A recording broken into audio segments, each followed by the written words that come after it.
you mentioned situationships, so I'm guessing they're like short term. So Correct. you're you're kind of accumulating a lot of the like you're taking on behaviors and activities that aren't desirable for wife material, This right? is correct. And then, yeah, and I'm aware of that. I've had conversations Like, are you about worried that. about that? Honestly, it's off to the universe. I believe, like, I know I'm going to guard my energy and not be in situationships like that. Like, because I'm not trying to be dating right now. So why would Mm. I want to, even like sexual interactions with people is an energy drainer. If it's not the right person for you, it's bad Who's on the your. guy that walked into that door behind you earlier? um, he is. We were dating, and then now we're friends, and Oh, okay. So he's a good friends with friends. benefits.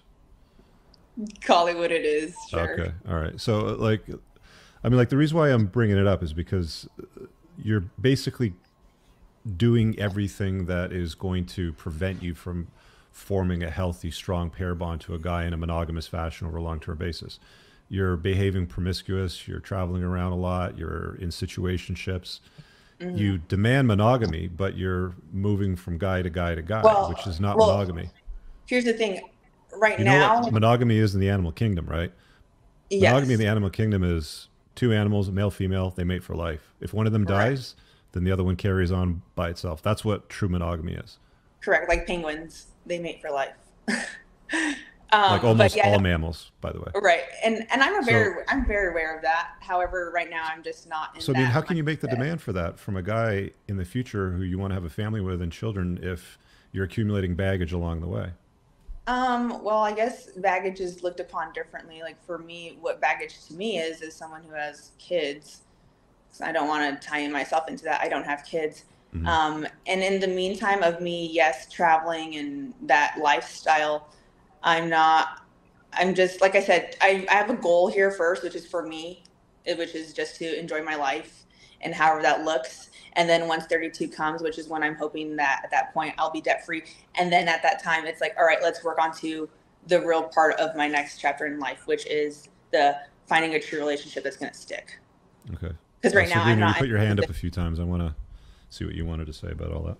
Yeah, I actually have a question for Serene. So let's say that you randomly, like in the next few weeks, you meet a guy who knocks you off your feet, and you're just like, wow, I really like this guy, and you, I don't know, like just something happens inside of you that you're just like, wow, I really want to be with him. Like, would you give him the time of day, or would you just brush it off and be like, I'm just gonna, when I'm 32, maybe I'll find him, maybe I won't, and whatever? Because sometimes in life you can plan things out, but you never know how it's gonna go.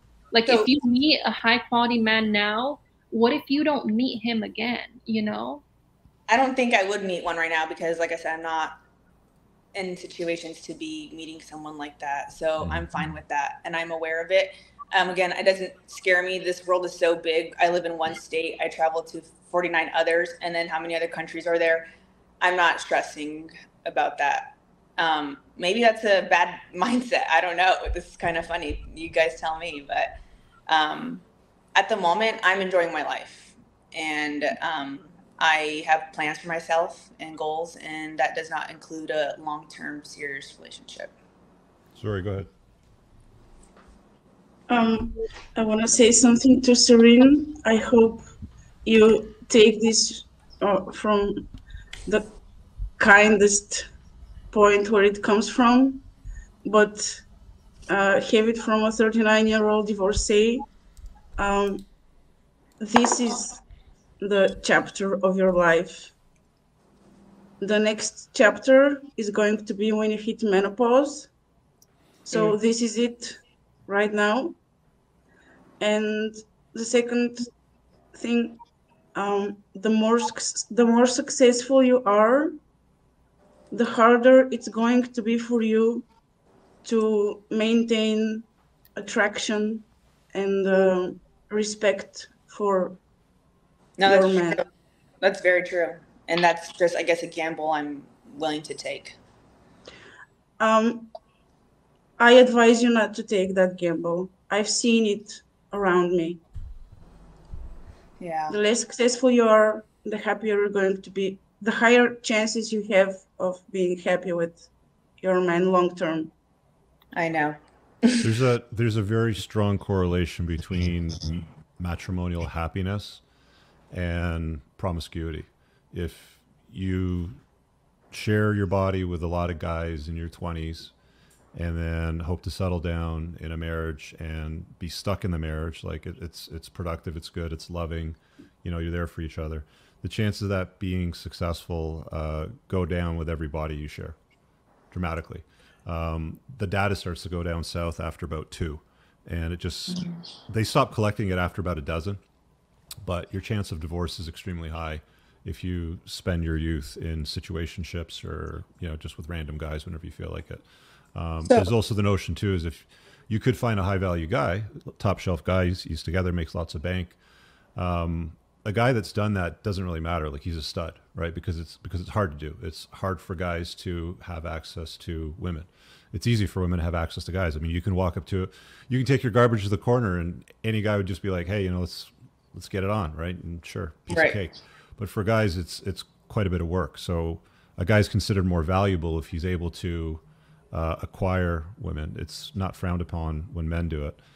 It doesn't have nearly the same detrimental effect to men if they're promiscuous. They can form and pair bond with a woman pretty easily. But it has a problem for women. It's pretty significant. I don't think that women understand the significance of it.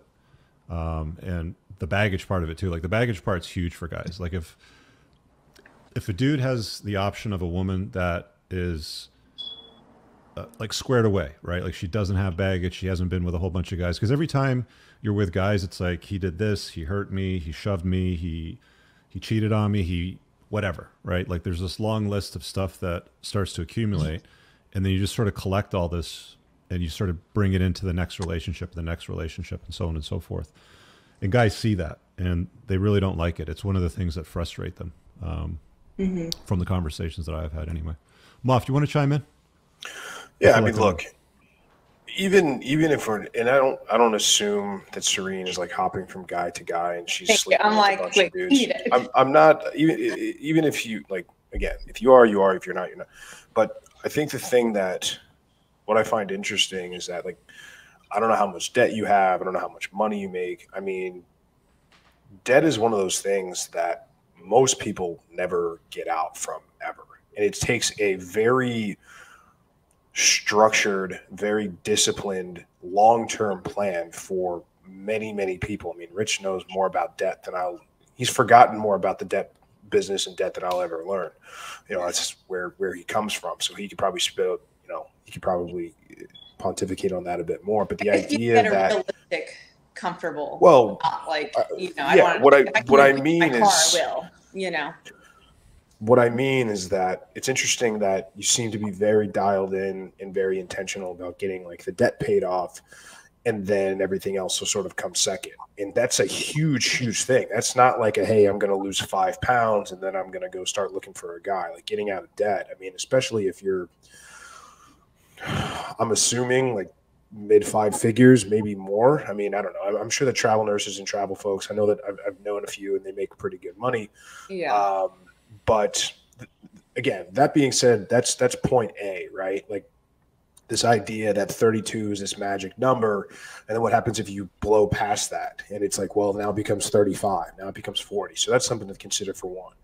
And two, I think based on the experiences that we've seen and conversations we've had with women on this show and this podcast, is that you might be single for years before a guy who you deem to be worthy enough of being in a relationship with makes enough money, has enough status in his job, has the provider sort of mentality and the leadership skills that you need as somebody that does pretty well on her own.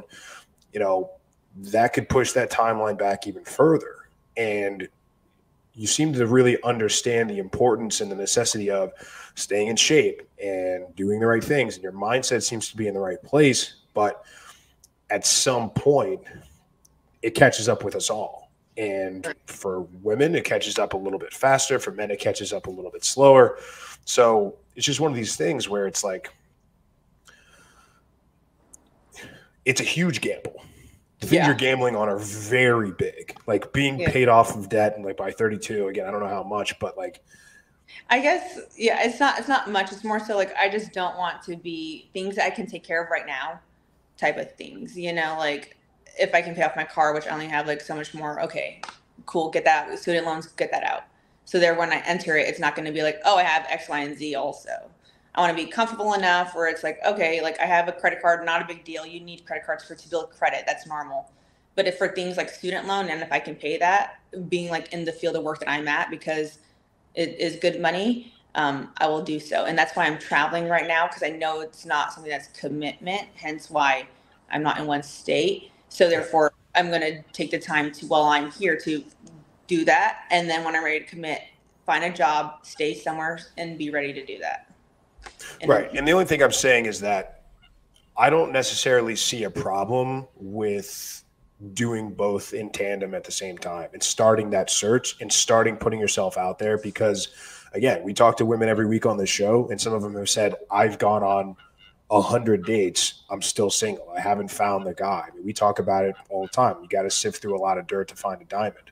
Right. So the notion that, you know, okay, cool, my debt is paid off to zero, I'm 32, and the first time I go out on a date, it's going to be sparks and we're going to get married. And that's, I don't think that's what you're saying, but the idea that